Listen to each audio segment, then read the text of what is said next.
તો આજે સ્થાનિક સ્વરાજ્યની ચૂંટણી છે। ખાસ કહી શકાય કે ગઈકાલે પણ તેની તૈયારીઓ છે તેની આખરી ઓપ આપવામાં આવી અને આજે સ્થાનિક સ્વરાજ્યની ચૂંટણી યોજાવાની છે। તો આજે સ્થાનિક સ્વરાજ્યની ચૂંટણી તો ગઈકાલે ઈવીએમ ફાળવી દેવામાં આવ્યા હતા। 66 નગરપાલિકાઓ માટે આ ચૂંટણી યોજાશે। 3 તાલુકા પંચાયત માટે પણ ચૂંટણીનું આયોજન કરવામાં આવ્યું છે, જેમાં 66 નગરપાલિકાઓ માટે ચૂંટણી યોજાવાની છે।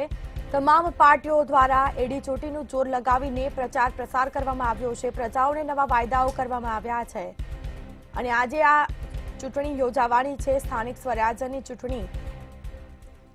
તો 66 નગરપાલિકાઓ માટે ચૂંટણીનું આયોજન ખાસ કરવામાં આવ્યું છે। યોજાવાની છે આ ચૂંટણી, જેમાં 3 તાલુકા પંચાયત માટે ચૂંટણી યોજાશે। 66 નગરપાલિકાઓ માટે ચૂંટણી યોજાશે। તો ગઈકાલે ઈવીએમની ફાળવણી કરવામાં આવી હતી। પોલીસનો ચાપતો બંદોબસ્ત હશે। જે સંવેદનશીલ વિસ્તારો છે ત્યાં પણ પોલીસ ખડેપગે રહેશે।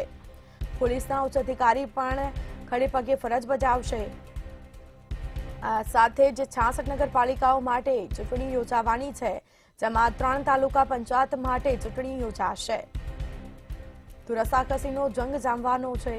તમામ પાર્ટીઓ દ્વારા એડી ચોટીનું જોર લગાવીને પ્રચાર પ્રસાર કરવામાં આવ્યો અત્યાર સુધી અને આખરે આ ચૂંટણી આજે યોજાવાની છે। આજે સ્થાનિક સ્વરાજ્યની ચૂંટણીનું ખાસ કહી શકાય કે તૈયારીઓ કરવામાં આવી। ગઈકાલે પણ તમામ જે જગ્યાએ છે ત્યાં ઈવીએમ ફાળવવામાં આવ્યા હતા। અલગ અલગ જગ્યાઓ પર ઈવીએમની ફાળવણી પણ કરવામાં આવી હતી અને સાથે 3 તાલુકા પંચાયત માટે ચૂંટણી યોજાશે।